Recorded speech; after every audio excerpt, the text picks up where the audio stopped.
అక్రమ సంపాదనకు అలవాటు పడిన వ్యక్తి నిషేధిత మత్తు పదార్థాల తయారీకి పాల్పడి పోలీసులకు చిక్కాడు. కుత్బుల్లాపూర్లో నిషేధిత మత్తు పదార్థం అల్పాజోలంలను తయారు చేసి అమ్ముతూ గత ఏడాది పట్టుబడిన మునగాల కిరణ్ కుమార్ అక్రమాస్తులను జప్తు చేసి ప్రభుత్వానికి హ్యాండ్ ఓవర్ చేసినట్టుగా సురారం పోలీసులు తెలిపారు.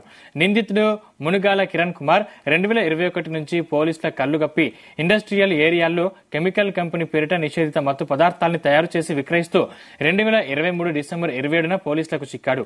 గత కొద్ది రోజులుగా దర్యాప్తులో భాగంగా అతనిపై అతని భార్యపై ఉన్న 68,50,000 విలువ గల ఆస్తులను జప్తు చేసి ప్రభుత్వానికి అప్పగించినట్లు ఏసీపీ శ్రీనివాస్ రెడ్డి తెలిపారు.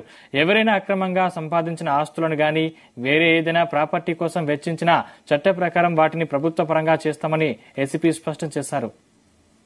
చేసినా సరే వాళ్ళ ఆస్తులను వెరిఫై చేయడం జరుగుతుంది.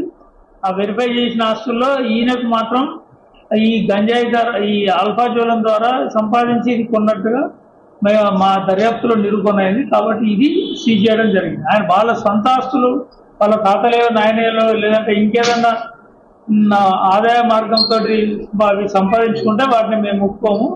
కేవలం ఈ ఎన్డీపీఎస్ యాక్ట్ పరిధిలోకి వచ్చే మత్తు పదార్థాలతో బిజినెస్ చేసి అక్రమంగా అట్లాంటి ఆస్తులు సంపాదించి వాటితోటి భూములు కొన్నా, ఈవెన్ బంగారం కొన్నా, ప్లాట్లు కొన్నా, షేర్స్ కొన్నా అవన్నీ కూడా సీజ్ చేసి గవర్నమెంట్కి హ్యాండ్ ఓవర్ చేయడం జరుగుతుంది.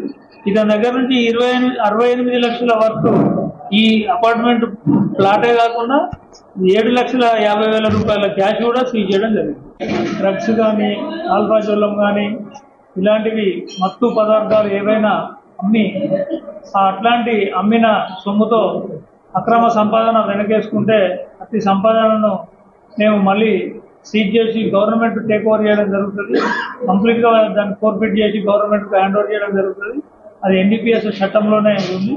ఆ చట్ట ప్రకారం ఇది చేయడం జరిగింది. కాబట్టి ఎవరైనా కూడా గంజాయి అమ్మకందారులు కానీ గంజాయి డీలర్లు కానీ ఎవరైనా ఉండి వాళ్ళు ఈ రకంగా అక్రమమైన సంపాదనలు కలిగి ఉంటే అవన్నీ కూడా మా దృష్టికి ప్రజలు తీసుకొస్తారని చెప్పి ఆశిస్తున్నాం.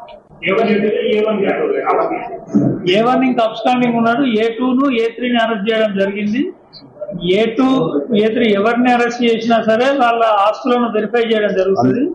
ఆ వెరిఫై చేసిన ఆస్తుల్లో ఈయనకు మాత్రం ఈ గంజాయి ఈ ఆల్ఫాజోలం ద్వారా సంపాదించి ఇది కొన్నట్టుగా మా దర్యాప్తులో నిరూపణైంది. కాబట్టి ఇది సీజ్ చేయడం జరిగింది. ఆయన వాళ్ళ సొంత ఆస్తులు వాళ్ళ తాతలేవో నాయనలో లేదంటే ఇంకేదన్నా ఆదాయ మార్గంతో అవి సంపాదించుకుంటే వాటిని మేము ఒప్పుకోము. కేవలం ఈ ఎన్డీపీఎస్ యాక్ట్ పరిధిలోకి వచ్చే మత్తు పదార్థాలతో బిజినెస్